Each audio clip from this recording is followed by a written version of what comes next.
Hello friends. Radhe Radhe. कैसे हो आप सब? बढ़िया होंगे, मस्त होंगे, ठीक होंगे। उम्मीद है सभी अच्छे ही होंगे। तो आज का अपना टॉपिक रहेगा फार्माकोग्नोसी सब्जेक्ट से मेथड्स ऑफ इवाल्युएशन, जो कि इम्पोर्टेंट है। बड़ा क्वेश्चन आता है, 5-5 नंबर के जो भी क्वेश्चन आते हैं एग्जाम में। तो मेथड ऑफ इवाल्युएशन से हमेशा एग्जाम में क्वेश्चन आता है।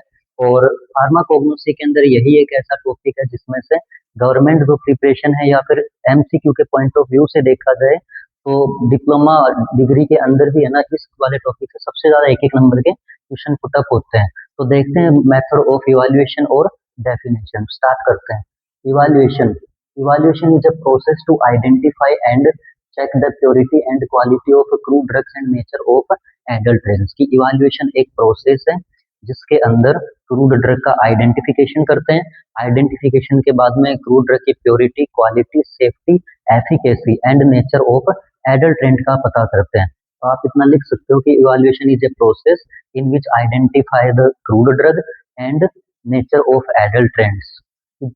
अगर क्रूड ड्रग है उसका आइडेंटिफिकेशन करेंगे, उसके साथ साथ क्रूड ड्रग की प्योरिटी का, क्वालिटी का एंड एफिकेसी का और सेफ्टी का तो चेकअप करेंगे। उसके साथ साथ अगर एडल्ट्रेटेड किया हुआ है, ड्रग में अगर मिलावट की हुई है, तो कौन सा एडल्ट्रेंट ऐड किया हुआ है, किस एडल्ट्रेंट का यूज किया गया था एडल्ट्रेशन प्रोसेस के दौरान, उसका आइडेंटिफिकेशन भी कर सकते हैं। और किस नेचर का एडल्ट्रेंट ऐड किया गया था।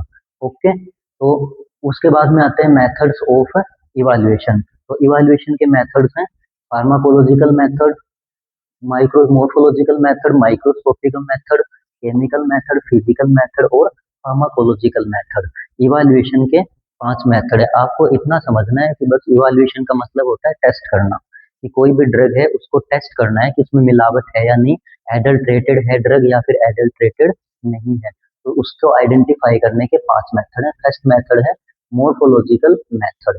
मोर्फोलॉजिकल मेथड नाम से पता चल रहा है कि इसमें क्रूड ड्रग का इवाल्युएशन, ओरिजिनल क्रूड ड्रग का इवाल्युएशन किस बेस पे करना है, मोर्फोलॉजिकल जो कैरेक्टर हैं उनके बेस पे करेंगे। तो आप ऐसे लिखोगे, evaluate the crude drug on the basis of their organoleptic character. कि in this method of evaluation, की इवाल्युएशन के इस मेथड के अंदर क्रूड ड्रग का आइडेंटिफिकेशन क्रूड ड्रग के जो मोर्फोलॉजिकल कैरेक्टर हैं उसके बेस पे कर सकते हैं। ठीक है, तो मोर्फोलॉजिकल कैरेक्टर जैसे कि कलर है, ऑर्डर है, टेस्ट है, साइज है, शेप है, ये सारे मोर्फोलॉजिकल क्या हैं, कैरेक्टर्स हैं क्रूड ड्रग के। अगर मोर्फोलॉजी इवाल्युएशन करने से पहले आपको नोन होने चाहिए ऑर्गेनोलेप्टिक कैरेक्टर, तभी आप आइडेंटिफाई कर पाओगे कि एडल्ट्रेटेड है ड्रग या फिर एडल्ट्रेटेड नहीं है। मीन्स ये है कि जो मोर्फोलॉजिकल कैरेक्टर है उनका आपको नॉलेज होना चाहिए पहले, कि कोई पर्टिकुलर ड्रग है, उस ड्रग के ये वाले मोर्फोलॉजिकल कैरेक्टर है, कि भाई कोई ड्रग है, उस ड्रग का कलर रेड है, तो आपको पहले पता होना चाहिए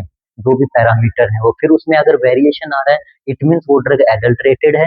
और अगर वेरिएशन नहीं आ रहा है, जो ऑर्गेनोलेप्टिक कैरेक्टर पर्टिकुलर मेंशन है वही ऑर्गेनोलेप्टिक कैरेक्टर शो हो रहे हैं टेस्ट के बाद में भी, इट मीन्स क्या है, वो ड्रग प्योर है, अदरवाइज इम्प्योर है।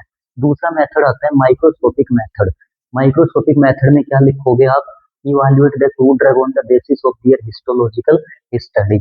माइक्रोस्कोपिक मेथड में माइक्रोस्कोप का यूज करेंगे। इस वाले मेथड के अंदर जो पर्टिकुलर ड्रग है उस ड्रग की हिस्टोलॉजिकल स्टडी करते हैं।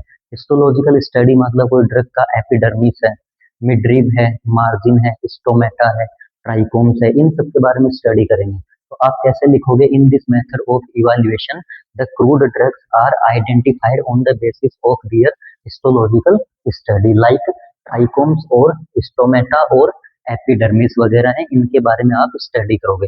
अब इसमें क्या है, छोटी छोटी है ना कुछ और टर्म्स भी आती हैं, जैसे स्टोमेटा और ट्राइकोम, उनके बारे में भी पढ़ेंगे। पहले इसके बात करते हैं स्टोमेटा की।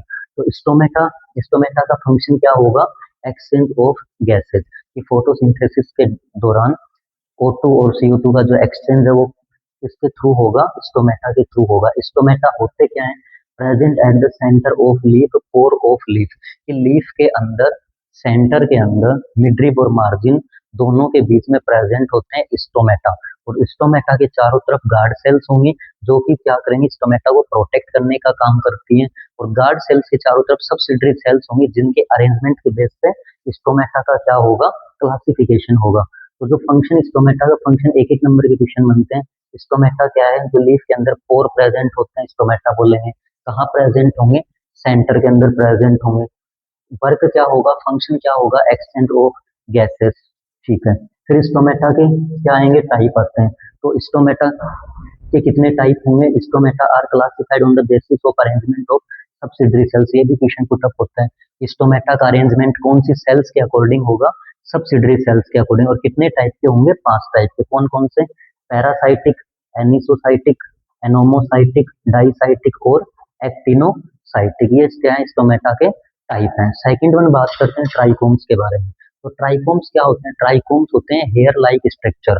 जो प्लांट के पर्टिकुलर कोई भी पार्ट है, सीड है, लीफ है, किसी पार्ट प्लांट के फ्रूट के ऊपर प्रेजेंट होते हैं, किसी पार्ट के सीड के ऊपर प्रेजेंट होते हैं, किसी पार्ट के लीफ के ऊपर प्रेजेंट होंगे।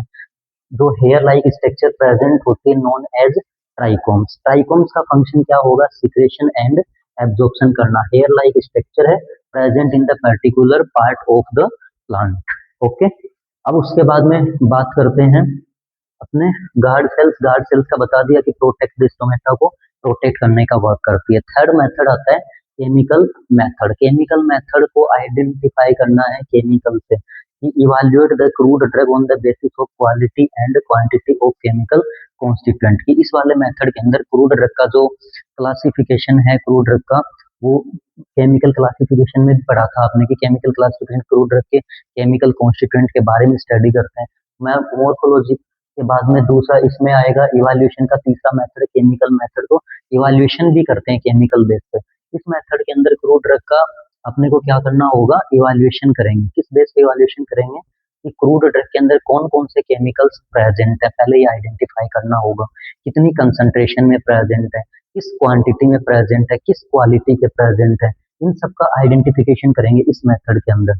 तो इवैल्यूएट द क्रूड ड्रग आप लिख सकते हो कि in this method of evaluation the crude drugs are identify according on the basis of their chemical constituents and know about quality and quantity of chemical constituent। अगर आपको पहले से parameter known है कि इस कोई पर्टिकुलर ड्रग है कि उसमें इस कंसंट्रेशन में ये वाला केमिकल कॉन्स्टिट्यूएंट प्रेजेंट होना चाहिए, इतनी क्वांटिटी में प्रेजेंट होना चाहिए, इस क्वालिटी का प्रेजेंट होना चाहिए, टेस्ट करने के बाद उतनी ही क्वांटिटी में सारी चीजें पर्टिकुलर शो हो रही है, इट मीन्स क्या है, ड्रग प्योर है, अदरवाइज क्या है, इम्प्योर है। अब इसके लिए कौन कौन से पैरामीटर आएंगे, इसमें कुछ टर्म्स हैं जो कि इम्पोर्टेंट है। पहला आता है एसिड वैल्यू, दूसरा आता है आयोडीन वैल्यू, तीसरा आएगा सैपोनिफिकेशन वैल्यू। तो एसिड वैल्यू क्या होता है, gram of iodine, gram of iodine required to neutralise the gram of iodine required to neutralize the free fatty acid in the 100 gram of fat and oil की।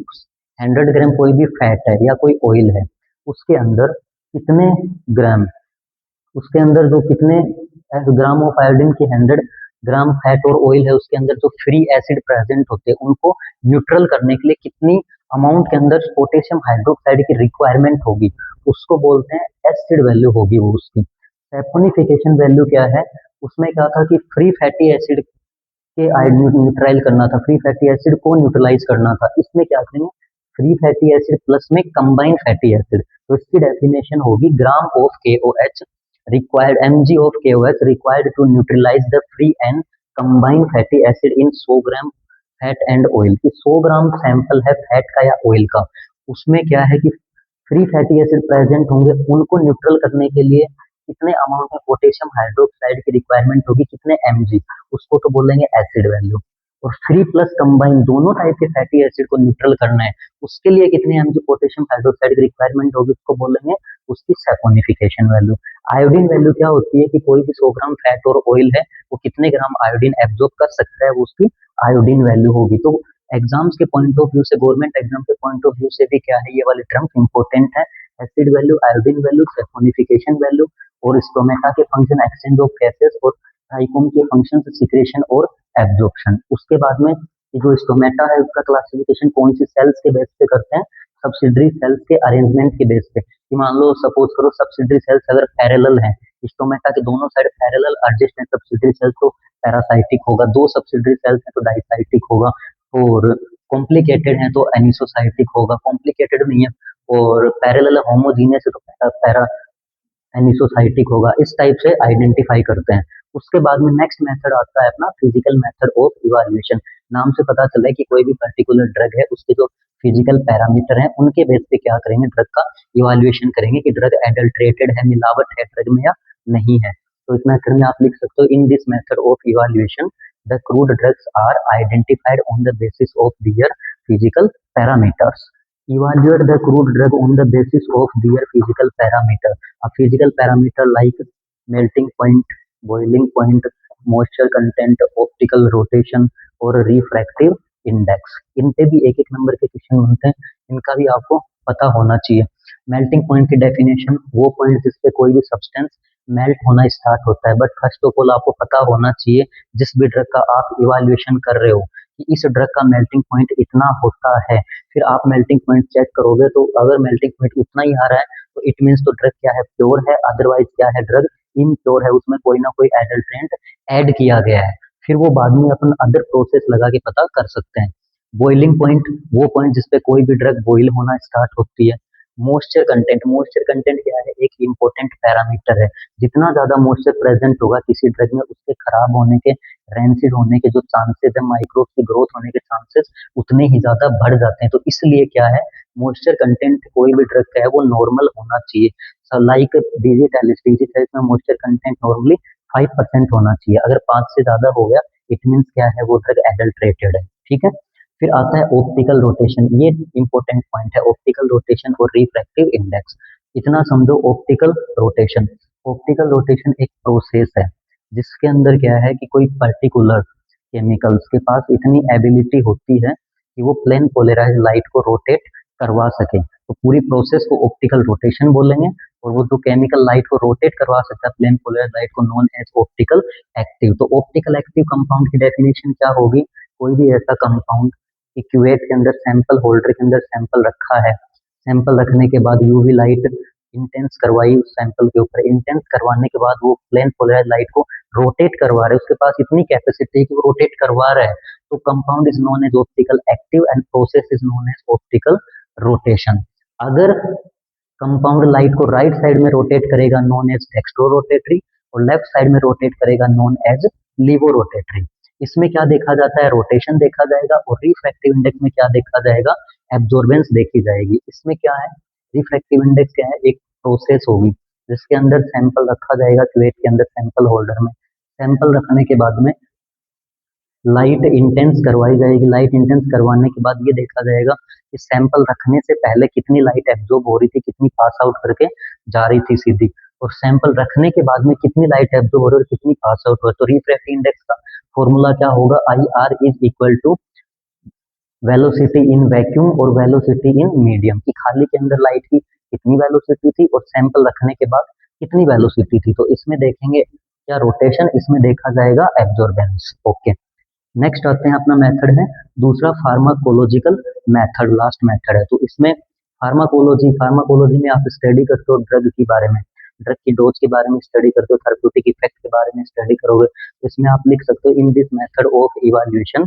The crude drugs are identified on the basis of their pharmacological action, use के base पे और chemical constituent के base पे। Pharmacological method में crude drug का जो evaluation है वो उसके थेराप्यूटिक वैल्यू कि ड्रग का क्या यूज है उसके बेस पे कर सकते हो, उसके अलावा केमिकल कॉन्स्टिट्यूएंट के बेस पे और फार्माकोलॉजिकल एक्शन के बेस पे कर सकते हो। कि मान लो कोई पर्टिकुलर ड्रग है, उस ड्रग में कौन कौन से केमिकल कॉन्स्टिट्यूएंट है उसका आइडेंटिफिकेशन करेंगे, कितने केमिकल, कितनी क्वांटिटी में केमिकल कॉन्स्टिट्यूएंट प्रेजेंट है उनका आइडेंटिफिकेशन करना होगा। फिर आइडेंटिफिकेशन करने के बाद ये देखा जाएगा कि कंसंट्रेशन के अकॉर्डिंग, अगर कंसंट्रेशन अच्छी कंसंट्रेशन में और क्वांटिटी में, क्वालिटी में कॉन्स्टिट्यूएंट प्रेजेंट है तो अच्छा इफेक्ट आएगा ड्रग का। अगर लो क्वांटिटी में प्रेजेंट है तो ड्रग का इफेक्ट आने में क्या टाइम कंज्यूम ज्यादा होगा। तो इस बेस पे ये आइडेंटिफाई कर सकते हैं इस मेथड के अंदर कि किस ड्रग में कितना केमिकल कॉन्स्टिट्यूएंट, कितने अमाउंट में केमिकल कॉन्स्टिट्यूएंट प्रेजेंट है और किस क्वालिटी में प्रेजेंट है और कितनी कंसंट्रेशन में प्रेजेंट है। उससे ये आइडेंटिफाई हो जाएगा कि उस ड्रग का पर्टिकुलर डिजीज के ट्रीटमेंट में कितना इफेक्ट आएगा। पर इसमें थोड़ा सा प्रॉब्लम क्रिएट ये होती है इस वाले मेथड के अंदर कि कुछ ड्रग ऐसे हैं जिसमें एक से ज्यादा केमिकल कॉन्स्टिट्यूएंट प्रेजेंट होते हैं, तो उनको आइडेंटिफाई करना थोड़ा सा डिफिकल्ट हो जाता है कि उस ड्रग को कौन सी कैटेगरी में रखा जाए। कि मान लो कोई ड्रग है वो एज ए एक्सपेक्टोरेंट भी वर्क कर रही है, एज ए डायरेटिक भी वर्क कर रही है, तो उसको डाययूरेटिक कैटेगरी में रखें या फिर एक्सपेक्टोरेंट की कैटेगरी में रखें। तो ये अपने अपनी आज की क्लास की मेथड ऑफ इवैल्यूएशन, इवैल्यूएशन की डेफिनेशन हो गई। एक प्रोसेस है, बस इसमें आपको आइडेंटिफाई करना है कि कौन सी ड्रग है और उसकी सेफ्टी, एफिकेसी, क्वालिटी और प्योरिटी चेक करनी है बस। 5 टाइप के मेथड है, मोर्फोलॉजिकल, मोर्फोलॉजिकल पैरामीटर के बेस पे इवैल्यूएशन कर लेंगे, माइक्रोस्कोपिक, माइक्रोस्कोप के अंदर आइडेंटिफाई करेंगे, हिस्टोलॉजिकल स्टडी कर लेंगे जिसमें स्टोमेटा और ट्राइकोमा आएगा और उसके टाइप वगैरह पढ़ लिए। नेक्स्ट में केमिकल मेथड, बस केमिकल का इवैल्यूएशन करना है, 2-4 टर्म्स आएंगे इसमें। फिजिकल मेथड में फिजिकल पैरामीटर के बेस पे इवैल्यूएशन और फार्माकोलॉजिकल मेथड में फार्माकोलॉजिकल एक्शन के बेस पे क्या कर लेंगे, इवैल्यूएशन कर लेंगे। तो आज भी अपनी क्लास कंप्लीट होती है। स्टूडेंट्स, अगर आपको क्लास अच्छी लगी हो तो एनपी फार्मा एकेडमी को जरूर सब्सक्राइब करें और बेल आइकन पे क्लिक करना ना भूलें। Thank you.